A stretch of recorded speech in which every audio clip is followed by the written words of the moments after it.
Hey y'all, this is Benji with Benji's Destinations. If you like our content, you like what we're putting out, please like and subscribe and help us. And also, if you have any comments or questions, please leave those down below. Anyways, I'm coming to you still in the Philippines, right now in the Barangay Aneg, Defin Albano, the state of Isabela. And I'm currently I'm surrounded by some freshly planted rice fields that I'll get some footage of here in a bit and show to you all. One reason I'm doing this video is to let you know that we actually will be going home next week. June the 2nd, we'll be either traveling by land or by airplane, depending if the flight does not cancel from Tuguegarao to Manila. We won't know that until May 31st, but in the event it does cancel, we are working with the Department of Transportation in the Philippines to get the necessary land permits so that we can travel across the land and make our flight to Manila on June the 3rd. And then we'll be flying from Manila to Los Angeles, then spending the night there, and then on June the 4th from Los Angeles to Northern Kentucky International Airport, and then another 3-4 hour drive home from there.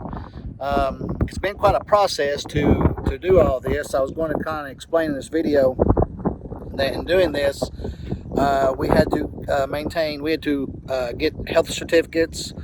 We had to submit passport, airplane tickets, hotel reservations, and everything is still not quite yet approved. I mean, it's just been sent, so we're still waiting on those people to give us our approval that we can, start our journey back to USA. And then I was going to talk about that. Now, on the way back to the USA, if we travel by land or air, I'll be doing some footage. I'll be showing the airport, and then I'll also be showing by land if we do travel by land. So if we travel by air, we'll go from Tuguegarao to Manila, Cebu Pacific Airline, and I'll do some video footage of the airport, the airline itself, the seats, what kind of drinks and meals and so forth, and that way you guys can see what you're getting into if you come to the Philippines and you decide to fly with Cebu Pacific. If not, then I will definitely take footage of going to Manila by land, which is an 8-hour trip, and there's actually quite a bit to see. I've made that trip several times by land.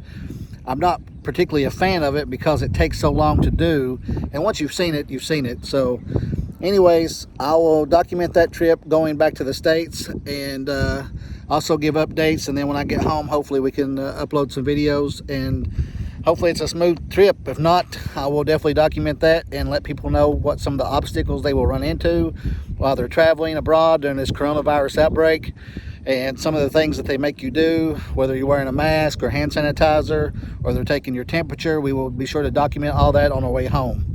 Now, another part of this video, and the reason I came out here, is I wanted to show some people what rice farms look like here in the Philippines, because I have followers in the US that's asked me these questions before. So to my right here, you can see it's just freshly planted. This has been what's called a transplant.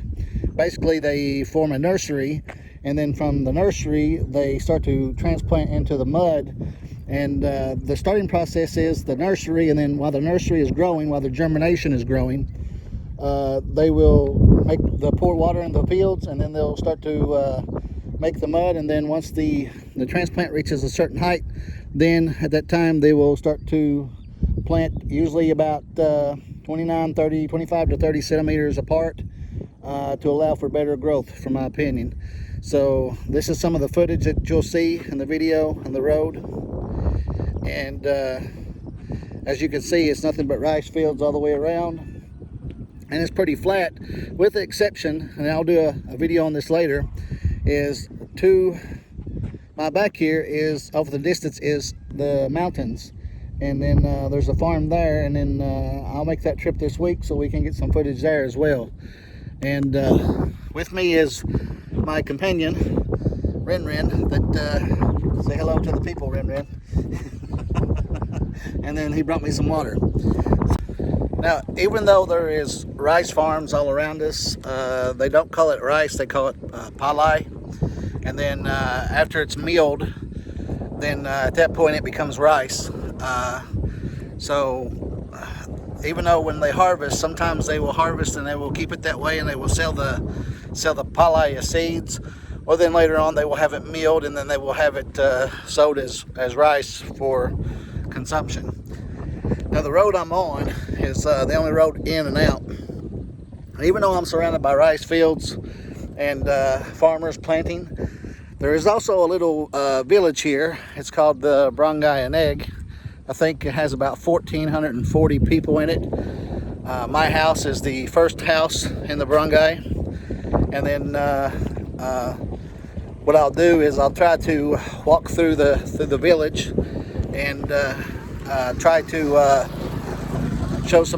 show you all some of the footage of the houses and what some of the houses are. Some of the houses are bamboo. Most of the houses are concrete or block.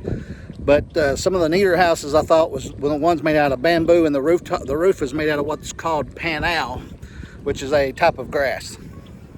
So here is what I'm talking about. These houses are made out of bamboo, and they're pieced together with metal. They're like little huts. As you can see right there is what they call panau. It's like a form of grass. And most of the houses about 5 or 6 years ago were this style. But over time, people earned money and they worked. And as they did that, they started to improve their houses by the concrete and by putting metal on the roof instead of grass. To my left is my house that's still under construction.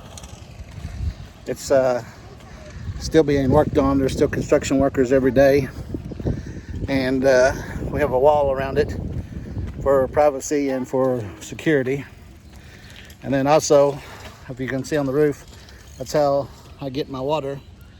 Is a big water tank about 2,000 liters on the roof that is gravity fed.